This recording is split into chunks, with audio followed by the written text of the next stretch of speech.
பசுபதி இந்த மாதிரி விஜய் சொன்ன எல்லா விஷயத்தையுமே சாரதாவோட வீட்டுக்குள்ள போய் பண்ணிக்கிட்டு இருக்காங்க.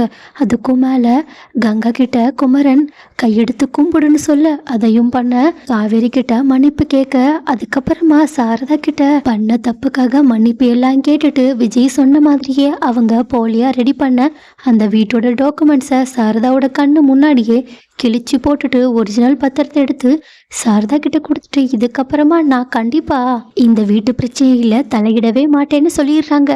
ஏன் ஒரு கட்டம் அதிகமாவே போய் விஜய் இந்த மாதிரி சாஷ்டாங்கமா என்னோட அத்தை காலில் நீ விழுன்னு சொல்ல, பசுபதியும் முதல்ல ரொம்பவே தயக்கப்பட்டாலும் அவங்களோட பையன் ராகவோட கத்தல் சவுண்டை கேட்டுட்டு வேற வழி இல்லாம அவங்க காலிலேயே விழுந்துடுறாங்க.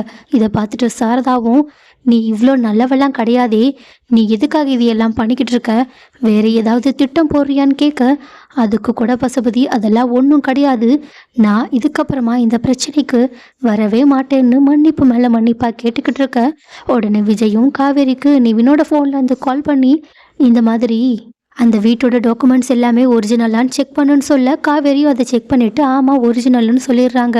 அதுக்கப்புறமா விஜய் காவேரி கிட்ட, ஆமாம் இவன் உங்களோட குடும்பத்துக்கு என்னெல்லாம் பண்ணியிருப்பான், அதனால நீங்கள் எவ்வளோலாம் கஷ்டப்பட்டிருப்பீங்க, பேசாமல் நீ அவன் கன்னத்தில் ஓங்கி ஒரு அற விடன்னு சொல்ல, இதை கேட்டுட்டு ஷாக்கான காவேரியும், எங்க உண்மையை தான் சொல்கிறீங்களா, நான் நிஜமாவே அவனை அடிச்சிருவேன்னு சொல்ல, விஜயும் நீ அடிக்கணுன்றதுக்காக தானே சொன்னேன், முதல்ல அவன் கன்னத்தில் பலான்னு ஒன்று விடு அப்படின்னு சொல்ல, உடனடியாக காவேரியும் அவங்களோட ஃபோனு டாக்குமெண்ட் எல்லாத்தையுமே பக்கத்தில் கொடுத்துட்டு பசுபதியோட கன்னத்தில் பலார்னு விஜய்க்கே கேட்குற அளவுக்கு சத்தமாக ஒரு அடியை கொடுக்க, இதை எதிர்பார்க்காத சாரதாவும் ஷாக் ஆகி நின்றுக்கிட்டு இருக்க. ஆனால் பசுபதி தான் கோவத்தில் கொந்தளிச்சு உள்ளுக்குள்ளேயே அது எல்லாத்தையுமே அடக்கிக்கிட்டு இருக்காங்க.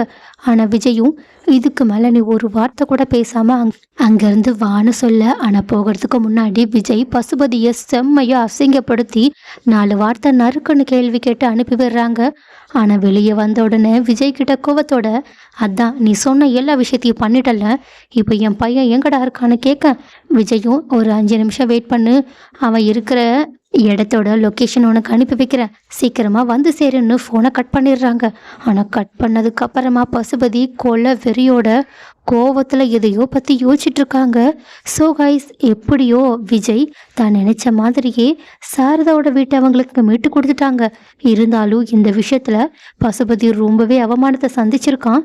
ஸோ அவங்க இதுக்கப்புறமா விஜய்க்கு என்ன மாதிரியான பிரச்சனைகளை கொடுக்க வாய்ப்பு இருக்குன்னு நீங்கள் நினைக்கிறீங்க?